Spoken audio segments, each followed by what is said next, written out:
महाशिवरात्री ही फक्त एक सण नाही तर भगवान शिवची कृपा मिळवण्यासाठी सुवर्ण संधी आहे.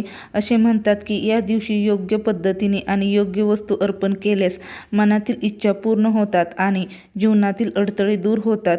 पण नेमकी कोणत्या वेळी कोणती गोष्ट शिवलिंगावर अर्पण करावी ज्यामुळे आरोग्य, पैसा, नोकरी, सुख, शांती आणि मनोकामना पूर्ण होतील? आजच्या या व्हिडिओमध्ये आपण महाशिवरात्रीच्या 4 प्रहरामध्ये अर्पण करण्याच्या विशेष वस्तू आणि त्या मागील महत्त्व सविस्तर जाणून घेणार आहोत, म्हणून व्हिडिओ शेवटपर्यंत नक्की पहा. महाशिवरात्री ही भगवान शिवची सर्वात पवित्र रात्र मानली जाते.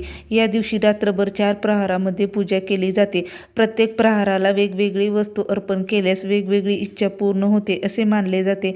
चला तर मग जाणून घेऊयात 2026 मध्ये महाशिवरात्रीला कोणत्या प्रहरात काय अर्पण करायचे. चतुर्दशी तिथी. महाशिवरात्री तिथी सुरू 15 फेब्रुवारी 2026 सायंकाळी 5:04 पासून. याचा अर्थ महाशिवरात्री रात्रीपासून दुसऱ्या दिवशी सायंकाळीपर्यंत चतुर्दशी तिथी चालू आहे. त्यामुळे 15 फेब्रुवारीची रात्र महत्त्वाची पूजा व जागरण केले जाते. सर्वात शुभ वेळ 12:09 ते 1:01 पर्यंत. 16 फेब्रुवारी ही मध्यरात्रीची वेळ सर्वात शुभ मानली जाते.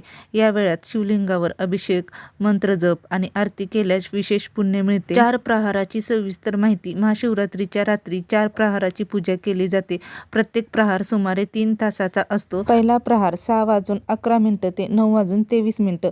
काय अर्पण करावे? पहिल्या प्रहारात शिवलिंगावर पाणी आणि दूध अर्पण करा. दूध हे मनशांतीचे प्रतीक आहे. यामुळे मनातील नकारात्मक दूर होते आणि नवीन सुरुवातीसाठी मार्ग मोकळा होतो. ओम नमः शिवाय या मंत्राचा जप करा. अभिषेक करा. दुसरा प्रहार 9:23 ते 12:35.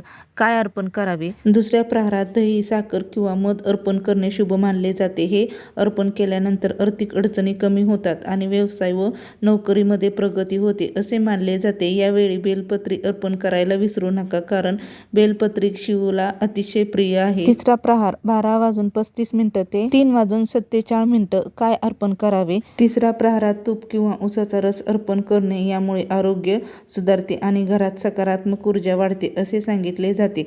कुटुंबातील शांतता आणि संबंध मजबूत करण्यासाठी हा प्रहार विशेष मानला जातो. चौथा प्रहार 3:47 ते 6:59 पर्यंत आहे. काय अर्पण करावे? शेवटचा प्रहार गंगाजल, मध आणि फूल अर्पण करा. हा प्रहार सर्वात शक्तिशाली मानला जातो. यावेळी मनापासून प्रार्थना केली तर इच्छा पूर्ण होतात अशी श्रद्धा आहे. शिवला पांढरे फूल अर्पण, भस्म अर्पण केल्याने विशेष कृपा मिळते असे मानले जाते. महाशिवरात्री ही फक्त पूजा नाही तर स्वतःला बदलण्याची, मन शांत करण्याची आणि शिवतत्व जोडण्याची रात्र आहे.